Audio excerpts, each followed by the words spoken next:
안녕하세요. 하이제니스의 이음입니다. 오늘은 F407 보드에 있는 캔 통신 모드를 사용해서 캔 통신을 구현하는 방법을 같이 한번 살펴보도록 하겠습니다. F407 보드에는 캔 모듈이 두 개가 있습니다. 그래서 그 두 개의 캔 모듈을 서로 연결해가지고 데이터를 주고받는 예제를 구현을 해보도록 하겠습니다. 음, 해당 예제는 제가 GitHub에 시스템 예제를 올려놨습니다. 음, 그래서 GitHub에서 LTM32F407 듀얼캔 RS485 쪽을 검색하시면은 이렇게 예제를 zip 파일로 다운로드 받으실 수가 있습니다. 예제를 다운로드 받은 다음에 작업하기 편하신 폴더에다가 압축을 해제하시고요. 이그네프 폴더에 들어가 보시면은 이렇게 캔 통신 예제 이, 그 HN32 큐브 아이디로 만들어 놓은 캔 통신 예제를 찾아볼 수 있습니다. 그리고 하드웨어 코드에 가보시면은 이렇게 저희가 사용하는 STM32 F407 보드에 대한 회로도 정보도 이렇게 확인해 보실 수가 있습니다.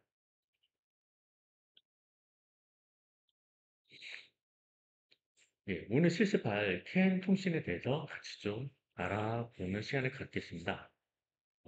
CAN 통신 같은 경우에는 자동차, 산업 자동화, 의료기기 같은 곳에서 널리 사용되는 통신 프로토콜입니다.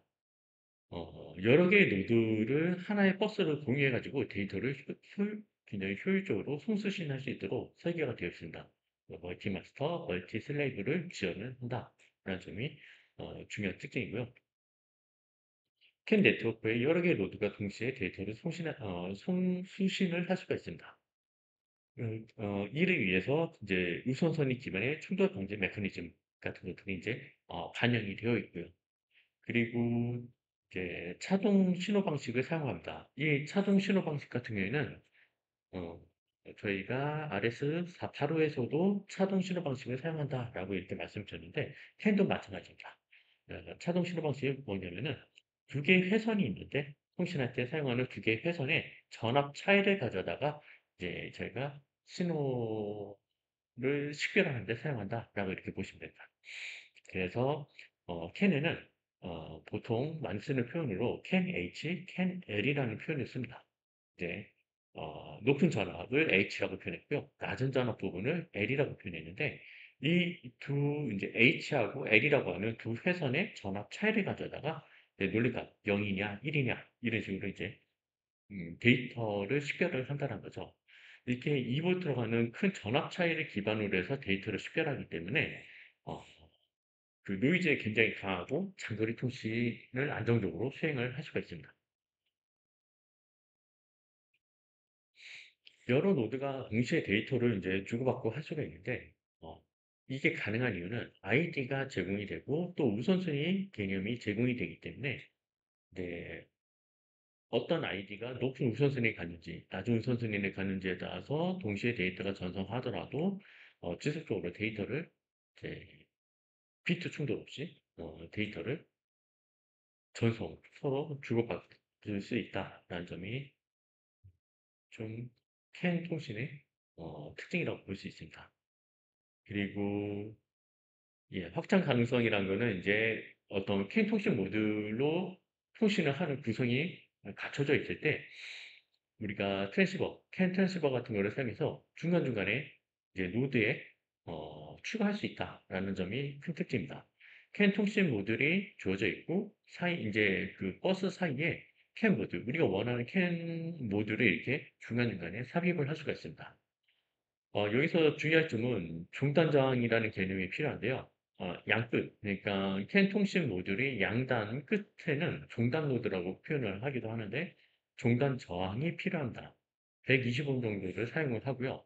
그래서 양쪽에 물려 있는 종단 노드 같은 경우에는 이제 종단 저항을 제공하고 중간에 추가되는 캔 노드 같은 경우에는 종단 저항을 사용하지 않고 이제 노드에 그대로 연결을 해서 사용합니다. 어, 그래서 양단 끝에 사용하는 캔 트랜스퍼 같은 경우에 캔 통신 모듈은 125의 저항을 추가적으로 사용한다라는 점만 좀 기억하시면 될 것 같습니다. 125옴 저항을 사용해서 서로 연결해야지 뭐 신호 반사 같은 걸 방지할 수 있다라고 이렇게 표현을 하고 있습니다. 근데 만약에 중간에 들어가는 노드들이 우리가 스스로 125옴이라고 하는 중단 저항을 계속 추가가 되게 되면은 저항이 병렬로 연결되면은 이제 원래 주어진 저항값보다 절반으로 줄어들고 또 추가되면은 그 저항값이 점점 더 줄어들지 않습니까? 그래서 양단, 중단에는 저항을 125옴을 할당하지만 중간중간에 듣는 캔 트랜시버에서는 125옴을 추가하시게 되면은 전체적인 이제 병렬로 구성된 이 저항값이 어, 너무 작아지기 때문에 제대로 이렇게 중단 저항의 역할을 수행을 하지 못합니다. 그래서 중간에 들어가는 캔 트랜시버 모듈 같은 경우에는 중단 저항을 사용하지 않고 이제 기존에 있는 버스에 추가를 해야 한다라는 점만 기억을 하시면 될 것 같습니다. 캔에는 두 가지 종류가 있는데요. 하나는 이제 스탠다드 캔이라고 해서 일반적으로 우리가 캔 통신 모듈 하면 말하는 스탠다드 모듈이 있고 그다음에 그거보다 더 높은 대역폭의 대역폭으로 정의되어 있는 FD 캔이라는 예, 플렉시블 데이터 레이트 캔이라고 하는 어, 정의 이제 규약이 같이 지원이 되고 있습니다. 그래서 캔과 FD 캔 이 두 가지로 나눠지는데 캔은 최대 1Mbps 속도를 지원하고요. FD 캔 같은 경우는 최대 8Mbps까지 지원합니다. 그래서 일단 규약 자체는 캔과 FT캔이 있지만은 우리가 사용하는 MCU에서 이제 캔을 지원하는지 FT캔을 지원하는지는 확인을 별도로 해봐야 됩니다. 뭐 캔을 지원한다고 해서 반드시 FT캔을 지원하는 건 아니기 때문에 내가 사용하는 MCU가 캔을 지원할 경우에 이제 스탠다드 캔을 지원하는지 아니면은 FT캔까지 지원을 하는지 그 부분은 별도로 확인을 하셔야 합니다. 캔통신의 프레임워크를 보면은 캔통신은 어느 이제 틀이 잡혀 있는 프레임워크를 사용합니다. 그래서 고정된 프레임워크다라고 이렇게 표현하기도 하는데요. 여기서 고정됐다고 표현한 거는 전체 이 프레임 자체가 정형화되어 있다라는 뜻을 말씀을 드리는 거고요. 실제 이 크기 자체가 고정되어 있는 건 아닙니다. 좀 더 자세히 말씀드리면 저희가 이제 캔 데이터 프레임 구조가 이런 식으로 구성이 되어 있습니다. 이게 이제 하나의 송신, 수신할 때 우리가 사용하는 전체 데이터 패킷이라고 보시면 됩니다. 그래서 시작하는 데이터 1비트를 사용하고 11비트 정도는 캔에 대한 아이디, 우리가 이제 각각의 캔 트랜스포마다 고유한 아이디를 할당하게 되는데 그 아이디 정보를 11비트를 할당을 하고 있고 그 외에도 이제 여러 가지 이제 각각의 기능들마다 이게 어, 어, 여러 이제 비트로 구성이 되어 있는데 눈여겨볼 만한 부분은 데이터 부분입니다. 데이터 같은 경우에는 우리가 원하는 대로 조정을 할 수가 있습니다. 딱 고정이 되어 있다기보다 우리가 바꿀 수가 있는데요. 실제 우리가 이제 8바이트까지 스탠다드 캔 같은 경우에는 0부터 8바이트까지 우리가 실제로 전송할 데이터 크기를 결정할 수가 있습니다. 그래서 이제 몇 바이트를 보내느냐에 따라서 이제 만약에 1바이트만 보낸다. 그럼 8비트만 사용하는 거죠. 그럴 경우에는 우리가 사용하는 거는 이제 데이터를 8비트만 사용하는 거고 이 크기를 DLC, 데이터 랭스 코드라고 해서 여기다가 이제 4개의 비트로 구성되어 있는데 여기서 이제 8이라고 지정해주고 8개를 보낼 수 있고요. 64라고 지정하고 64비트를 또 전송할 수도 있고 그래서 이 부분 같은 경우에는 실제 비트 수가 이제 달라지게 되겠죠. 데이터의 길이에 따라서. 그래서 전체 길이, 비트 자체, 이제 데이터 비트에 따라서 전체 이제 크기 자체는 바뀔 수 있지만은 이제 순서, 우리가 보내야 되는 거, 이제 스타트 프레임, 그다음에 캔 아이디, 한 다음에 마지막에는 이제 엔드 오브 프레임, 프레임이 끝났다는 이 전체 어, 프레임 구조는 이제 변하지 않고 순서대로 요구하는 데이터를 보내야 된다. 이 점에 대해서는 이제 고정된 프레임 형식을 갖는다라고 이렇게 표현을 합니다. 근데 주로 저희가 이제 다루는 내용들은 캔에 대한 아이디 우리가 명시적으로 지정을 해줄 거고요. 그다음에 보내는 데이터 그리고 데이터의 길이 이 정도가 저희가 주로 캔 통신할 때 다루게 되는 이 데이터 프레임 구조에서 직접적으로 우리가 다루게 되는 내용이다. 라고 이렇게 보시면 될 것 같습니다.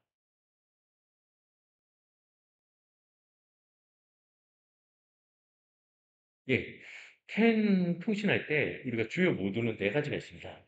여기서 제가 말씀드리는 이 주요 모드 같은 경우에는 저희가 큐브 MX에서 이제 설정을 할 때도 이 캔 모드를 설정할 수가 있습니다. 그때도 이제 나오게 되는데요. 일반적으로 사용할 때 노멀 모드, 그냥 정상적인 데이터 성수신 할 수 있는 모드고요. 저희가 이제 실습할 때도 노멀 모드를 사용할 겁니다. 그다음에 루프백 모드가 있는데요. 이거 같은 경우에는 내부적으로 캔 메시지를送신한 다음에 다시 수신하는. 그래서 외부의 물리적인 캔 트랜시버 없이 그냥 루프백 테스트를 할 수 있는 그런 기능을 사용하고자 할 때, 그러니까 캔 통신 모듈이 정상적으로 동작하는지 테스트하고자 할 때 사용하는 루프백 모드가 있습니다. 사일런트 모드 같은 경우에는 수신 전후, 그러니까 수신만 하시고 송신하지 않는다. 그러니까 회선에 붙어서 이제 기존에는 캠퍼스 이제 회선이 있을 경우에 거기에 추가돼서 이제 데이터를 보내지 않고 데이터만 수신만 하는 이제 사일런트 모드도 지원을 하고 있고, 마지막에 슬립 모드는 이제 캠 컨트롤러가 대기 상태에 들어가서 저저용 모드로 동작하는 슬립 모드. 이렇게 전체적으로 4개의 모드가 지원이 되고 있는데, 저희는 이게 캔통신 모드를 지원하기 때문에 노멀 모드로 사용을 하고, 이제 두 개 중에 하나는 캔1, 두 번째는 캔2라는 이름을 할당해서, 물론 각각의 다른 아이디를 할당하겠죠. 그래서 아이디가 다른 두 개의 캔 통신 모듈로 직접 데이터를 주고받는 예제를 작성해서 시연을 해보고 있습니다. 저희가 오늘 실습할 때는 FD캔이라는 걸 사용하진 않지만, 이제 FD캔도 알아두시면 나중에 활용하실 때 도움이 되시지 않을까 싶어서 자료를 좀 추가했습니다. 차이점이라고 하면 두드러진 차이점은 이제 최대 속도가 되겠죠. 데이터 통신 속도가 1Mbps에서 8Mbps 정도로 굉장히 많은 양의 데이터를 어, 전송할 수 있다라는 게 큰 장점이고요. 예, 데이터 길이는 앞서 8바이트까지 64비트죠. 8바이트까지 데이터를 전송할 수 있는 스탠다드 캔 같은 경우에는 8바이트까지 전송할 수 있는데 FT 캔 같은 경우에는 그보다 훨씬 큰 64바이트까지 전송을 할 수 있습니다. 그러니까 데이터 통신 속도도 그렇고 데이터의 크기, 전송 가능한 데이터의 크기도 그렇고 FT 캔이 굉장히 고성능의 통신 방식이라는 것을 우리가 직접 확인해 볼 수 있습니다. 그다음에 비트 속도 조정이 가능하다는 게 큰 특징인데요. 그 스탠다드 캔 같은 경우에는 비트 속도를 저희가 직접적으로 조정할 수 없지만 FT캔에서는 속도를 우리가 조정을 할 수 있습니다. 그래서 스탠다드 캔처럼 어, 상대적으로 느린 속도로 세팅도 할 수 있고 훨씬 더 빠른 속도로도 설정을 할 수가 있고요. 그래서 비트 속도가 고정되어 있지 않고 저희가 이제 환경에 맞춰서 어, 조정을 할 수 있다라는 게 큰 장점입니다. 그리고 CRC 같은 경우에는 이제 암호하고 이제 그 오류 검출 기능인데요. 이 비트수가 더 이제 많이 늘어났기 때문에 음, 이제 오류 검출할 때 더 정확성을 높은 오류 검출 기능을 사용할 수 있다라는 것도 있고, 적용 분야 같은 경우에는 이제 활용하기에 따라 달라질 것 같습니다. 그러니까 큰 데이터를 많은 양의 데이터 통신을 요구하지 않을 경우에는 이제 캔 통신으로도 충분할 수가 있고요. 어, 이제 많은 양의 데이터를 송수신하는 게 중요하다. 그는 FT캔이 유용하겠죠. 참고로 FT캔을 지원하는 이제 STM32 제품군을 한번 살펴보면요. F7, 그다음에 H7, 그다음에 G4 같은 제품 같은 경우에는 FT캔을 지원을 하고 있습니다. 하지만 저희가 사용하는 F4 제품 같은 경우에는 이제 직접적으로 MPG에서는 지원을 하지는 않습니다. 저희가 사용하는 거는 캔은 지원하지만은 스탠다드 캔만 지원하고 FT캔은 지원하지는 않습니다. 그럼 FT캔을 사용할 수는 있는데 사용하면은 별도의 이제 외부에 FT캔 컨트롤러를 추가를 하셔야 됩니다. 그래서 음, 많이 사용한 걸로는 이제 예, MCP 2517FD라는 제품이 있는데 이걸 가져다가 저희가 SPI로 통신을 해서 FT캔 버스에 연결을 해서 사용할 수는 있습니다. 하지만 MCU 자체에서 FTK는 지원하지는 않는다라는 점을 기억해 두시기 바랍니다. 회로도를 보면은 캔통신 모드 회로도가 있는데 제가 그 일부분을 발췌를 한 겁니다. 그래서 저희가 사용하는 회로도를 보시면은 이와 같이 PD1, 그 다음에 PD0를 사용을 하고 있고요. 그 다음에 두 번째 캔에서는 PBU, PB5번을 사용을 하고 있습니다. 이 핀 번호는 반드시 좀 기억을 잘 해 놓으시고요. 저희가 사용할 때 이제 캔을 그 커넥티비티에서 캔을 활성화했을 때 해당 핀을 할당을 해 주셔야 됩니다. 그리고 이제 캔 트랜시퍼를 통해서 실제 외부에 연결되기 전에 여기 보시면은 점퍼가 달려 있고요. 그 다음에 종단전 125mm 연결되어 있습니다. 실제 회로를 보시면은 예, 음, 예, 보이시나요? 제가 예. 여기 보시면 파란색으로 6개의 이제 나사가 있는 포트가 보입니다. 그렇죠? 근데 가운데 있는 건요. RS 485 포트이고요. 양쪽 끝에 있는 포트가 캔 통신 포트입니다. 그리고 중간에 빨간색으로 점퍼가 붙어 있죠. 그 양쪽 끝에 있는 점퍼가 제가 이제 회로드에서 보여드린 예, 125매 5미 연결되어 있는 그 점퍼입니다. 캔 통신을 위해서 제가 회선을 이렇게 전선으로 연결해 놨습니다. 그래서 H 포트는 H 포트끼리, L 포트는 L 포트끼리, 그래서 캔 H하고 캔 A끼리 서로 연결을 해 놓았습니다. 여러분들도 실습하실 때 이렇게 연결을 해서 사용하시면 됩니다.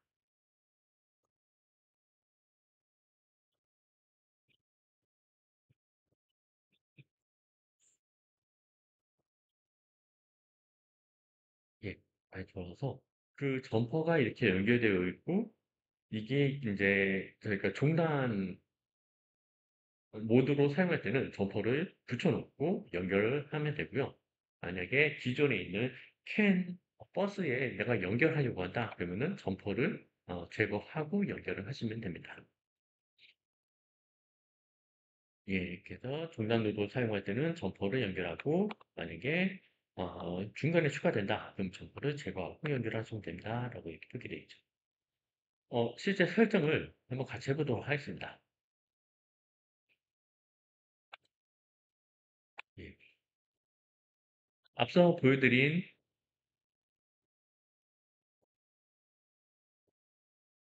예, GitHub에서 자료를 다운로드를 하시면 어,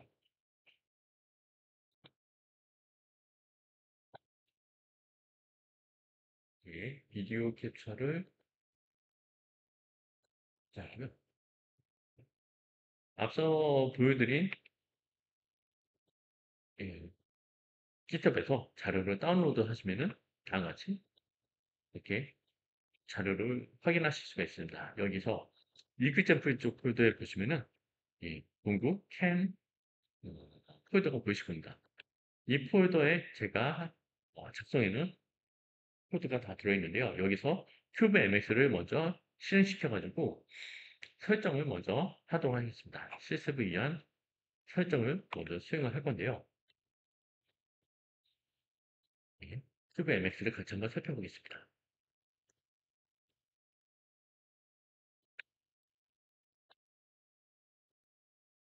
예, 일단 기본적인 설정은 그대로 수행하시면 됩니다. 저희가 PC하고 그다음에 STM32 보드하고 이제 펌웨어를 업로드하기 위해서 사용하는 통신 시리얼 와이어를 먼저 설정을 하시고요.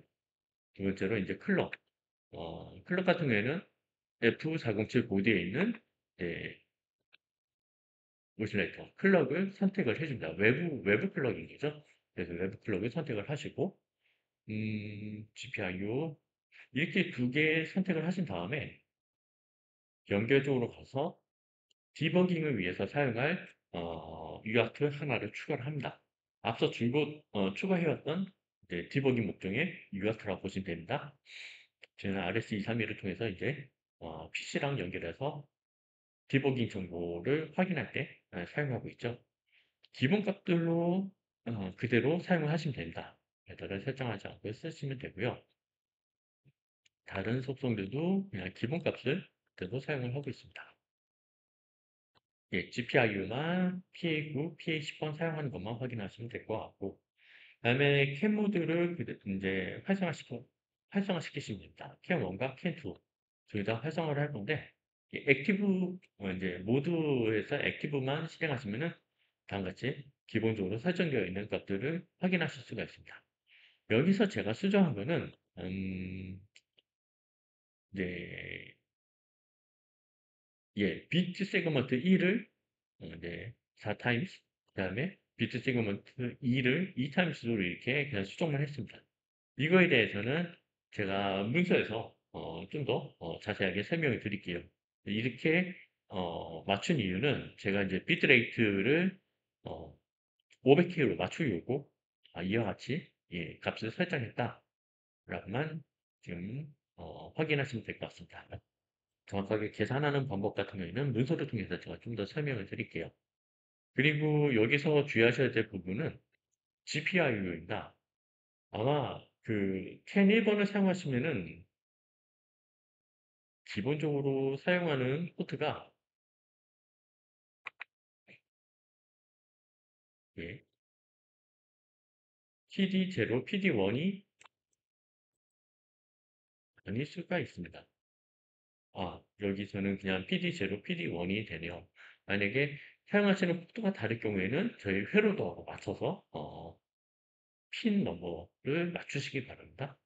그 다음에 캔 2번 같은 경우에도 이제 파라미터를 동일하게 맞추시면 됩니다. 그래서 프리스케일러는 12, 그 다음에 비트 세그먼트 1은 4로 놓으시고 비트 세그먼트 2는 2로 놓으시면은 이게 이제 계산이 돼서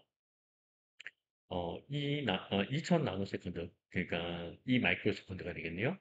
예, 한 개의 비트를 보낼 때의 소요 시간이라고 보시면 되고, 그 다음에 이제 통신 속도는 이제 500K 비트 퍼 세컨드로 이렇게 계산이 됩니다. 그래서 이거는 문서를 통해서 제가 어떻게 계산되는지를 좀 더 설명을 드리고요. 나머지 값들은 기본 값을 그대로 사용합니다. 여기서도 또 눈여겨보실 부분은 캔 2번 같은 경우에는 PBO, PBU 저희가 회로도에서 살펴봤을 때 예,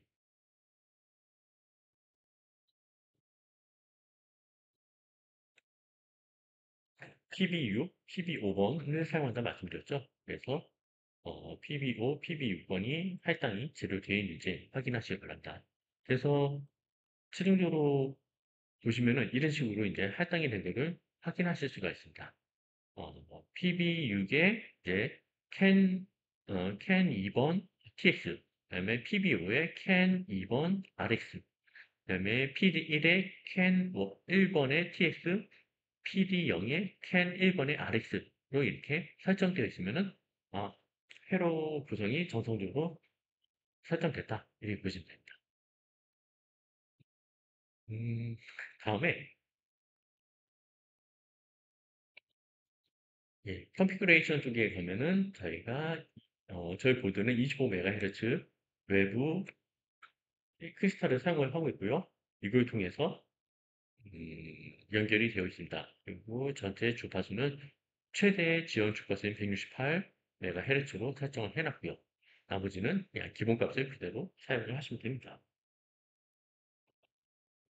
프로젝트 매니저에서는 큐브 아이디로 설정이 되어 있고, 그 다음에 코드 제네레이터는 그냥 이 설정, 음, 주변 장치와 관련된 초기화 코드를 별도의 C와 이제 헤더 파일, 소스 파일과 헤더 파일로 분리를 하겠다라고 하는 이 옵션만 활성화하고 나머지는 기본적인 설정을 그대로 사용을 하고 있습니다. 네, 이렇게 설정하시고 코드 제네레이트 코드 누르시면은 큐브 MX를 실행해서 실제 우리가 설정한 값들이 반영된 코드를 생성을 해냅니다. 예, 이제 큐브 MX를 닫고요. 다음에 큐브 아이디를 열도록 하겠습니다. 뭐, 예, 프로젝트, 다 프로젝트라고 표시되어 있는 걸 더블 클릭하시면은 여러분들이 설치되어 있는 큐브 아이디가 열리실 겁니다. 지금 미리 좀 열어놨는데요. 보면은 이런 식으로 예, 큐브 아이디가 열리고 이제 공구 캔 이 부분을 열어보시면 메인 쪽에 예, 캔의 코어의 소스의 메인 쪽에 코드를 작성을 해 놓습니다. 이 코드로 넘어가기 전에 저희가 좀 더 문서를 통해서 추가적인 내용들을 좀 더 말씀을 드리도록 하겠습니다. 예, 설정에 관련된 부분 제가 이렇게 정리를 해놨고요. 포트 확인하시는 거, 디버깅, UART 포트고요. 그 다음에 can1, can2 포트 설정하는 거까지 이렇게 나와 있고, 음, 인터럽트를 사용하는데, 제가 말씀을 안 드린 게 있는 것 같은데, can 포트에서, 아, 예, 인터럽트는, 예, 직접 지정하진 않았고요. 캔2 RX1, 캔1 같은 경우에도 RX1. 그러니까 리시브 쪽에서는 이제 수신했을 때 인터프트가 발생하게끔, 예, 송신은 아니고 수신했을 때 인터프트가 발생하게끔 선택을 했습니다. 눈여겨보실 부분이 여기 RX0, RX1 이렇게 두 개가 있죠. 근데 이 중에서 RX0번 인터럽트를 선택을 했습니다. 캔 2번 같은 경우에도 RX0번을 인터럽트를 선택했습니다. 이거에 대해서는 제가 문서로 좀 더 자세히 말씀드릴게요. 이게 그 리시브하는 단에서 그 버퍼가 있습니다. 버퍼가 두 개가 주어져 있어요. RS0, RS1 해가지고 버퍼가 P40, P41이라고 하는 버퍼가 두 개가 주어져 있는데 그 중에서 저희는 이제 RS0번, P4 0번에 해당되는 버퍼를 사용하겠다라고 해서 이렇게 선택을 한 겁니다.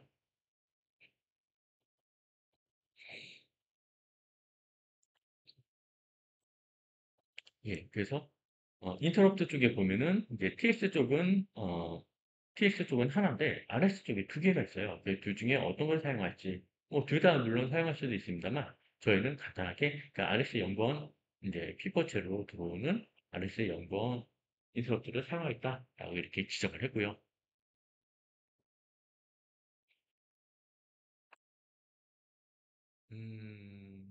비트 속도 계산하는 이제 수식입니다. 그러니까 저희가 사용하는 이제 캔 통신 모듈 같은 경우에는 APB1 버스에 연결되어 있습니다. 근데 APB1 같은 경우에는 42MHz로 동작을 하고 있고요. 제가 말씀드린 내용이 여기 있습니다. 그러니까 APB1 프리페럴 클럭을 보시면은 42MHz로 설정이 되어 있죠. 최대 42MHz까지 지원합니다. 펜 모듈이 이쪽에 이제 APB1에 연결이 되어 있기 때문에 이거를 사용하고 있고요.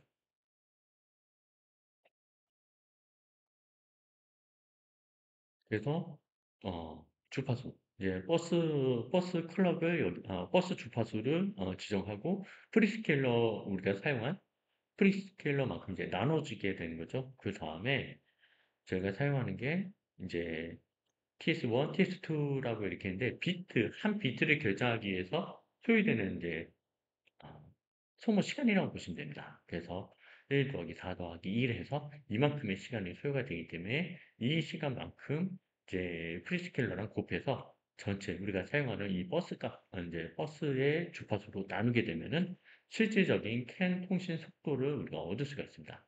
그럼 TS1과 TS2가 커지면 어떻게 될까요? 버스 속도가 더 작아지게 되겠죠. 예, 그래서 음, 제가 그냥 작은 값인 이제 4하고 2라는 값을 사용했는데 이것도 문서상으로 이제 권장하는 어떤 수치들이 있습니다. 그래서 그 수치를 참고해서 이 값을 이제 설정을 했다라고 이렇게 보시면 됩니다. 그리고 여기서 설정한 값이 지금은 이제 캔 500 킬로비트 퍼 세컨드. 그러니까 스탠다드 캔 같은 경우에는 1 Mbps 까지 지원을 합니다만 저희는 그 절반 정도인 500kbps 로 설정을 했다라고 이렇게 보시면 되고 FD캔 같은 경우에는 이거보다 훨씬 더 빠른 속도를 제공하기 때문에 이제 뭐 그럴 경우에는 이제 프리스케일러를 더 작은 값으로 할당해 가지고 뭐 1메가, 2메가 뭐 이런 식으로 더 큰 이제 통신 속도를 할당을 할 수가 있겠죠. 앞서 제가 카메라로 보여드렸던 부분인데 사진으로 찍어 놓은 겁니다. 그래서 이쪽이 이제 한쪽이 L이고 한쪽이 H라고 이렇게 어, 써져 있을 텐데 그림상으로는 사진으로는 잘 보이지는 않네요. 그러면 L은 A끼리, H는 H끼리 이렇게 연결을 해 놓으시면 이제 캔 통신이 연결이 되는 겁니다. 그리고 두 개의 캔 통신을 직접 연결이기 때문에 종단 저항이 필요해서 이렇게 점퍼는 그대로 유지를 하고 있습니다. 그래서 저희 예제는 캔 1번에서 캔 2번으로 그 다음에 캔 2번에서 캔 1번으로 이렇게 데이터를 주고받는 거를 이제 UART로 연결되어 있는 PC랑 연결되어 있는 UART를 통해서 모니터링하는 예제를 작성해 보도록 하겠습니다. 캔 통신을 실제로 하기 위해서 먼저 해야 될 게 저희가 캔에는 이제 고유 식별 번호인 아이디를 할당을 해줘야 됩니다. 스탠다드 캔에서는 11비트까지 설정을 할 수 있고 그 다음에 FT캔 같은 경우에는 29비트까지 아이디를 설정할 수 있습니다. FT캔 같은 경우에는 그 아이디를 더 큰 비트로 이렇게 할당할 수 있잖아요. 그러다 보니까는 훨씬 더 많은 실제로 훨씬 더 많은 캔 모듈을 버스 내에서 사용을 하실 수가 있습니다. 엄청 많은 이제 캔 모듈을 사용할 수가 있는 거죠. 물론 11비트를 아이디를 지원한다 해도 굉장히 많은 이제 캠 모드를 사용하실 수는 있습니다. 근데 저는 이제 임의로 그냥 이런 식으로 캔 1번 같은 경우에는 0111 저하고 똑같은 이 아이디를 사용하지 않으셔도 됩니다. 두 아이디가 서로 다르기만 하면 됩니다. 그냥 이제 보기 좋게 그냥 1번 캔 1번 같은 경우에는 0x111 캔 2번 같은 경우는 0x2 이런 식으로 할당만 해 다른 값을 주셔도 되고요. 그 다음에 이제 구조체, 통신을 위한 구조체를 이렇게 할당을 해놨는데요. 일단 캔 구조체가 있습니다. 캔 이제 TX 헤더라는 구조체가 있고 RX 헤더 구조체가 있습니다. 그래서 TX 헤더, RX 헤더라고 이 구조체를 이제 사용을 하고 있고요. 그 다음에 이제 데이터, TX 이제 데이터라는 이름으로 이제 예, 배열을 만들고 RX 데이터라는 이름으로 배열을 만들었습니다. 그래서 8바이트씩 전송하고 받을 수 있는 이제 버퍼를 만들었고요. 그다음에 TS 메일박스라는 예, 캔 전송 메일박스 10회차라고 하는 이제 변수도 하나 만들어 놨습니다. 이렇게 이제 5개의 변수를 준비하면은 제가 통신을 위해서 필요로 한 변수들이 설정이 된 거고요.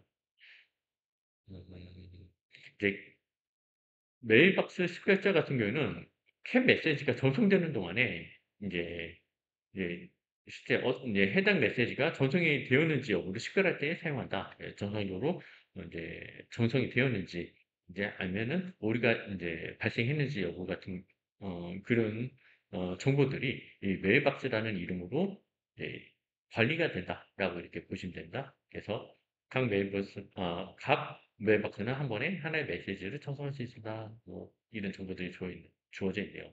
그래서 저희가 캔 통신을 위해서는 메일박스 3개를 지원하고 있고, 예. 그래서 여기다가 이 중에 이제 이런 식으로 이제 이름을 붙여가지고 이제 사용하실 수 있습니다.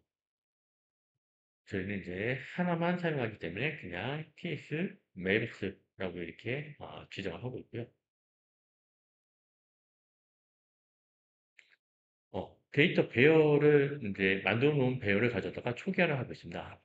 초기화는 제가 임의로 이제 그 다른 데이터를 서로 주고받았다는 것을 확인하기 위해서 캔 1번에는 이와 같이 값을 할당했고 캔 2번에는 다른 값으로 이제 두 개의 캔이 서로 통신이 잘 수행되는지 확인하기 위해서 다른 데이터를 할당을 했습니다.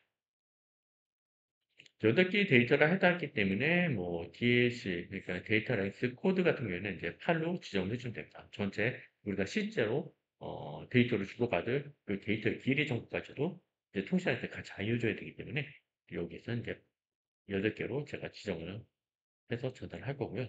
그다음에 UART, 예, 디버깅을 위한 UART 설정, 앞서서 사용했던 값 그대로 사용을 하고 있습니다. 다음에 캔을 사용하기 위한 캔 컨피그레이션을 이제 설정 함수를 이제 지정을 해주셔야 됩니다.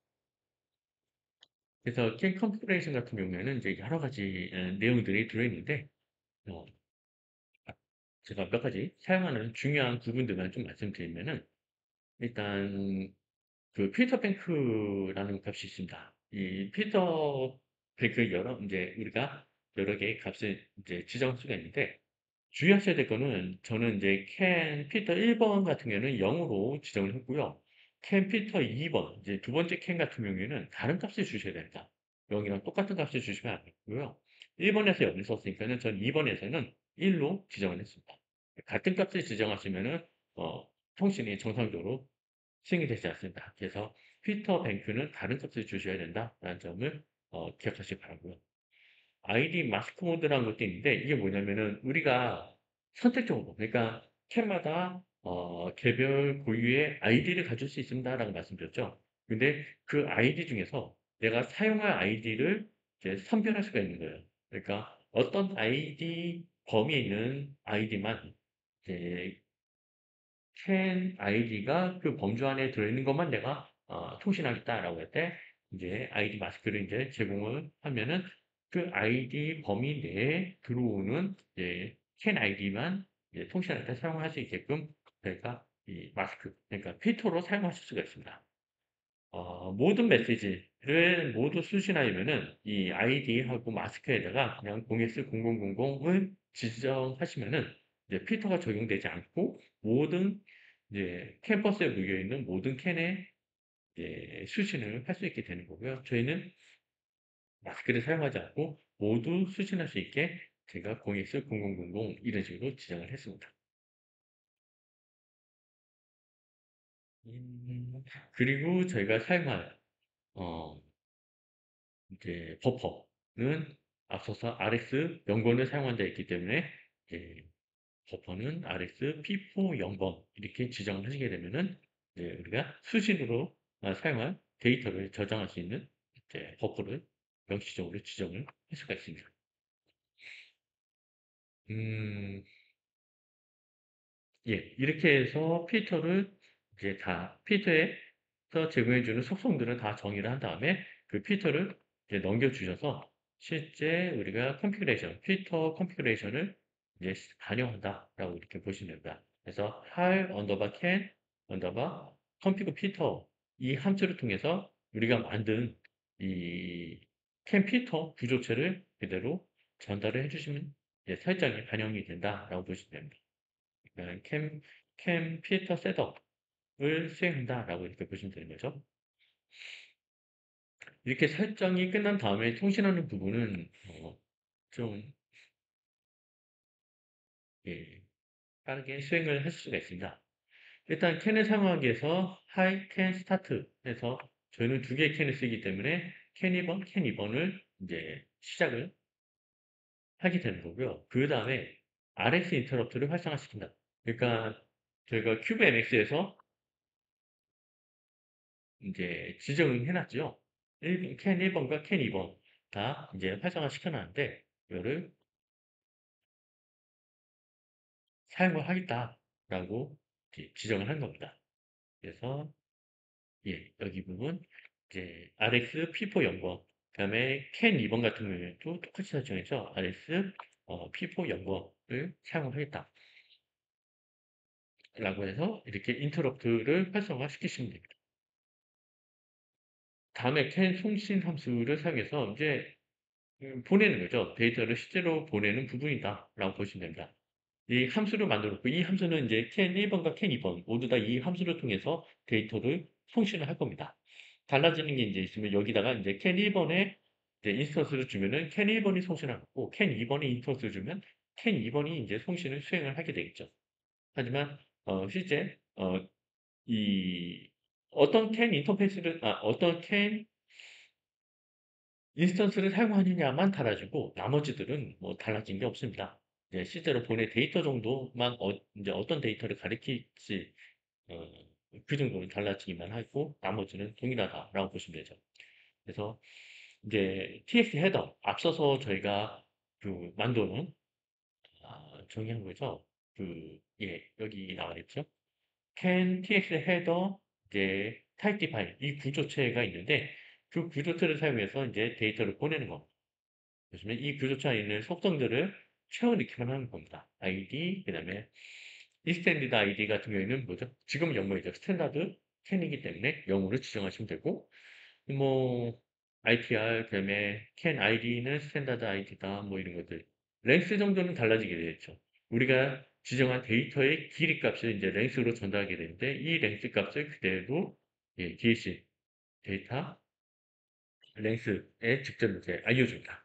이제 데이터 몇 개를 보내겠다. 뭐 4바이트면 4, 8바이트면 8 이런 식으로 데이터 우리가 통신할 때 사용하는 데이터 개수 이 데이터 안에 들어있는 이제 바이트 수라고 보시면 되는 거죠. 그거를 전달해주고 그 다음에 글로벌 타임은 뭐 사용하지 않겠다 이런 식으로 지정을 한 다음에 어, 함수를 호출하시면은 그대로 전송이 수행이 된다라고 보시면 된다. 그 다음에 실제 전송이 전성적으로 되는지 확인하기 위해서 그런 게 can add text message 그러니까 이제 텍스트 통신할 때 있어서의 메시지를 앞서 생성했던 메시지 박스에다가 이제 담는다라고 보시면 됩니다. 그래서 can 헤더가 있고 이 헤더에서 메시지 박스를 통해서 만약에 문제가 생겼거나 아니면은 이제 정상적으로 이제 송출이 안 됐다. 그럴 경우에는 이 메일박스를 통해서 우리가 확인을 해볼 수가 있습니다. 그 다음에 can 수신 이제 인터럽트 핸들러가 있는데요.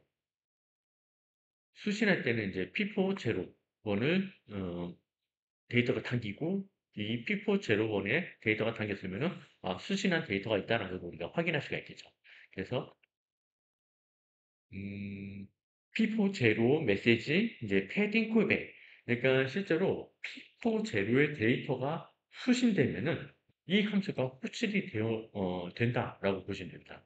그러니까 MC에서 이제 계속 모니터링 하고 있는 거죠. 수신단에 있는 그 FIFO, P4 제로번을 계속 보고 있다가 여기 데이터가 이제 들어오게 되면은 이 함수를 호출해 줍니다. 예. 그래서 호출하면서 어떤 이제 can 인스턴스 정보를 줍니다. 뭐 can 1번인지 can 2번인지 이제 그거를 이제 알려주게 되는 거죠. 그러면 이 안에다가 저희가 이제 코드를 이렇게 작성하면 되는 건데요. 이 안에다가 저희가 작성할 때 이제 여기서 받은 값들 어떤 can 인스턴스인지 하고 그 다음에 앞서 우리가 지정했던 RX P4 0번 그리고 이제 설정 RX 헤더 이제 설정들 그대로 전달해주고 RX 데이터 RX 데이터가 이제 버퍼가 되죠. 실제로 우리가 사용할 버퍼 우리가 만든 버퍼죠. 이거는 이제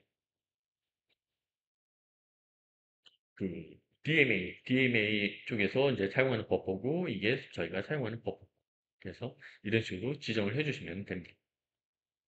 그래서 어떤 인스턴스 이제 그 인스턴스가 이제 캔 1번인지 캔 2번인지 이제 if 부분을 통해서 이제 확인을 하는 거고요. 그래서 캔 1번이면은 받아들인 그캔 헤더 아이디 먼저 출력을 하고 그 다음에 어, 전체 데이터 기수는 DSC 개수만큼 이제 데이터가 들어오니까는 이제 루프 반복문의 이제 최대값으로 DSC 값을 지정한 다음에 데이터 RS 데이터에 들어온 값을 이제 하나씩 출력하게 하는 기능을 작성했습니다. 여기 부분은 이제 저희가 직접 작성하는 부분이다라고 보시면 됩니다. 그러니까 이제 저희가 데이터를 수신하게 되면은 이 함수가 호출되고 이 함수가 호출돼서 어떤 식으로 이제 처리가 되는지에 대한 내용을 저희가 이제 구현한 코드가 실행이 된다라고 이렇게 보시면 되는 거죠. 그래서 이 부분은 이제 while loop에 집어넣어서 주기적으로 can send 주기적으로 이제 1번 can 1번이 데이터를 보내고 2초 있다가 2번 can 2번이 또 데이터를 보내고 해서 주기적으로 데이터를 계속 보내는 작업을 수행하게 구성을 했습니다. 전체 코드를 이제 큐브 아이디를 통해서 한번 보도록 하겠습니다. 예, 저희가 이 큐브 MS가 만든 코드에다가 예, 메인C에서 이제 헤더 파일, 어, stdio 같은 경우에는 이제 프린트 F를 사용하려고 추가를 했고요. 그다음에 스트링 같은 경우에는 이제 송신해서 보낸 데이터하고 수신해서 받은 그 데이터가 같은지 이제 데이터를 확인하는 용도로 사용하려고 추가를 했습니다. 문자 확인용이라고 보시면 되고요. 자, 처음에 이제 캔 아이디를 먼저 음, 지정을 하고 있습니다. 그래서 이제 저녁 이제 D5 이제 정리를 하고 있는 거죠. 캔 아이디 1번 아이디, 캔 2번 아이디를 이제 정리를 하고 있고 그 다음에 나와 있는 부분은 이제 변수들 우리가 사용할 전역 변수들을 여기서 정의를 하고 있습니다. TX 헤더, RX 헤더, 그다음에 이제 버퍼 이제 8개의 바이트죠. 8개의 바이트를 담을 수 있는 버퍼, TX 버퍼, RX 버퍼를 생성했고 그다음에 정상적으로 송신이 수행이 되는지 이제 확인하기 위한 TX 메일박스 송신 오류 없이 잘 되는지 확인하는 이제 메일박스를 하나 생성을 합니다. 그 다음에 실제로 데이터를 이제 초기화를 하고요. 예, 다른 값을 쓰시면 된다. 저하고 이렇게 똑같은 값이 아니라 캔 1번과 캔 2번이 이제 식별할 수 있는 다른 데이터 임의의 값을 이제 넣으시면 됩니다. 그 다음에 이 부분이 이제 우리가 사용할 함수들을 미리 함수 선언을 해놓은 겁니다. can config, can send, 그 다음에 이제 RxP4 제로 메시지 콜백도 이제 재정의를 하고 있는 거죠. 이 함수 이름 같은 경우에는 이 함수는 이미 만들어져 있는 함수입니다. 만들어져 있는 함수인데 저희가 다시 재정의를 해서 이렇게 구현을 하는 거다. 그래서 어, 리시브 데이터를 수신하게 되면은 이 함수가 그냥 인터럽트를 통해서 인터럽트가 이 함수의 이름을 이제 호출해 줍니다. 그러면 이 함수 안에 들어있는 내용이 이제 우리가 작성한 내용인데요. 이게 이제 실행이 되는 거죠. 데이터가 수신됐을 경우에. 예. 사실 또 이제 앞서 말씀드린 내용들을 다 그런 겁니다. 캔 컨피그를 먼저 작성을 하고요. 두 개가 있기 때문에 이제 캔 1번과 캔 2번 두 개를 제가 작성하고 있습니다. 캔 1번과 캔 2번 두 개를 작성하고 있는데 대부분의 내용이 그 이제 같은 내용을 사용하고 있지만 주의하셔야 될 게 앞서 말씀드린 것처럼 피터 뱅크는 다른 값을 할당을 하시면 됩니다.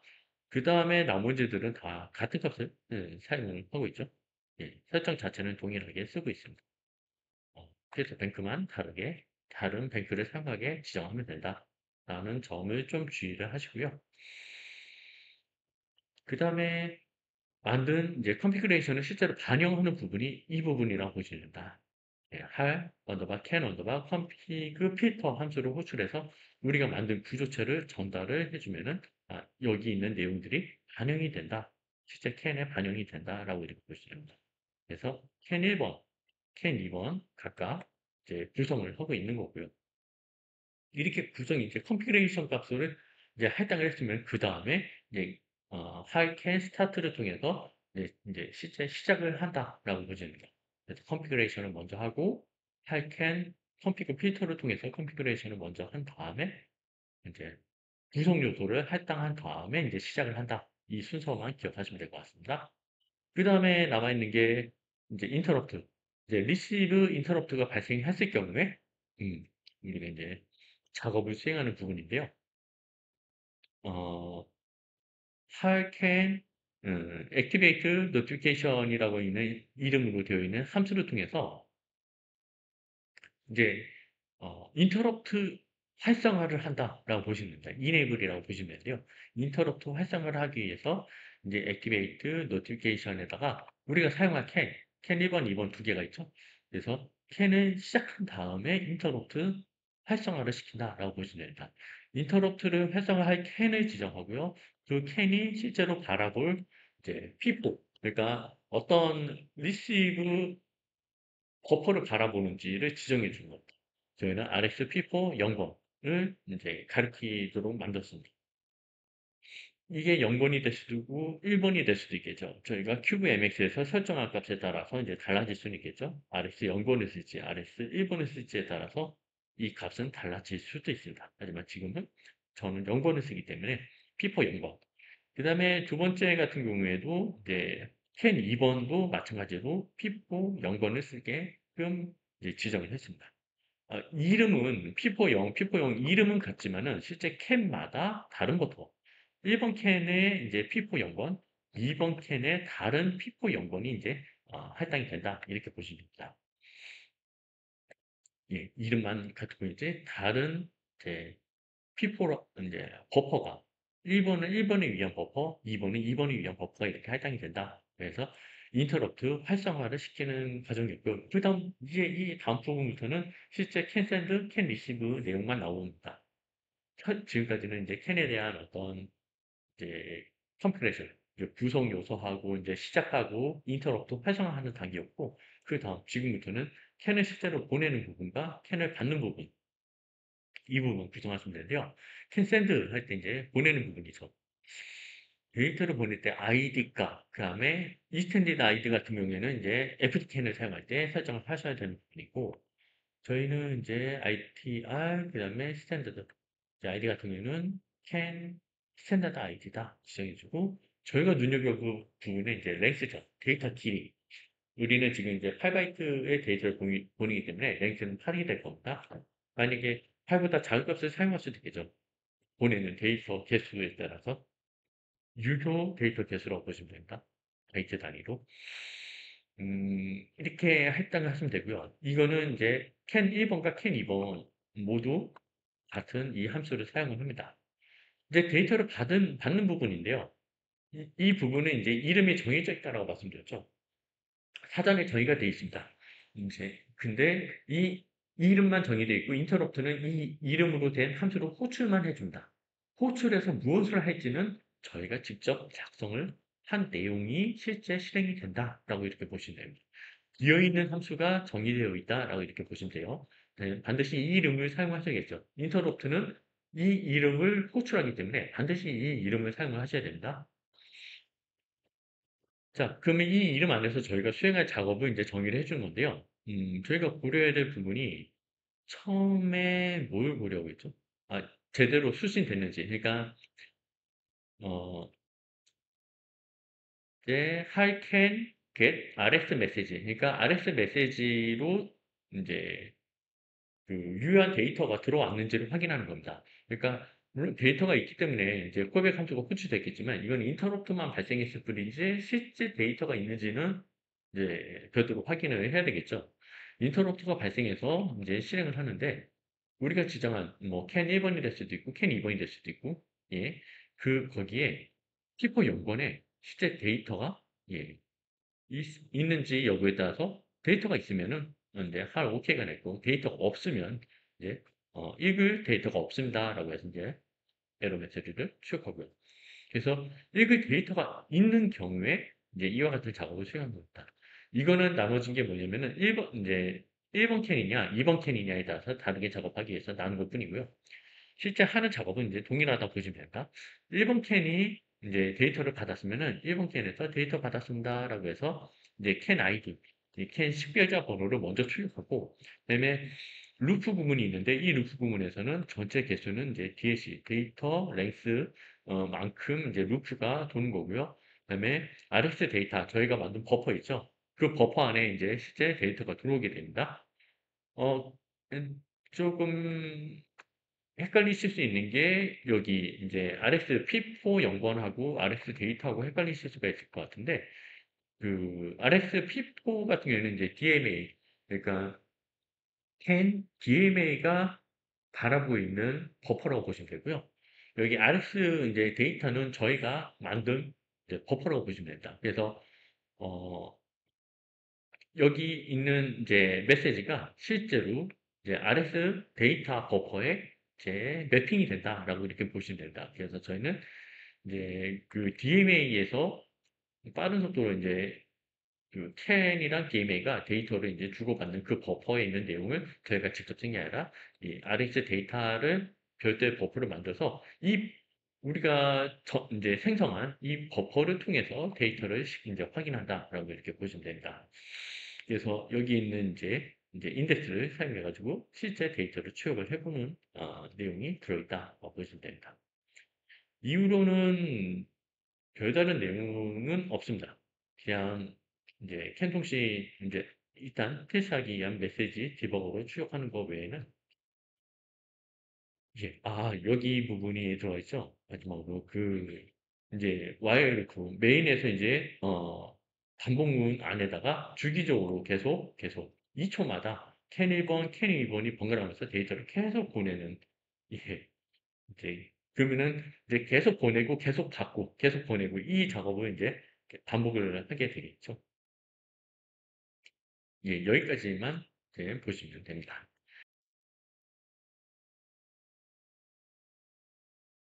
네, 그러면 이제 빌드를 하고 실행을 시켜보겠습니다. 빌드를 하실 때는 기존에 빌드되어 있는 내용들을 먼저 삭제를 하시고요. 그 다음에 다시 빌드를 수행하셔서 실행 파일을 생성하시기 바랍니다. 정상적으로 시행이 되면은 이렇게 저희가 바이너리 파일이 만들어지게 된다. 그러면 실제로 이제 이 파일을 생성된 펌웨어를 보드에 업로드를 해서 실행을 시키면 이제 저희가 작성한 코드가 기반으로 해서 MCU가 동작을 하게 됩니다. 디버그를 통해서 제가 펌웨어를 지금 업로드를 하고 있고요. 실행이 되면은 할 이닛 부분에서 멈추게 될 겁니다. 이때 멈췄을 때 터미널을 시리얼 모니터를 열겠습니다. 시리얼 모니터에서는 이제 USB 시리얼 저희가 UART로 연결한 그 포트입니다. USB 포트입니다. 이거를 선택을 하시고요. 그 다음에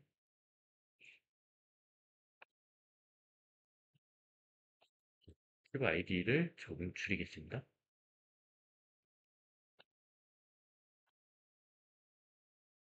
터미널이랑 같이 보기 위해서 크기를 조금 줄일게요.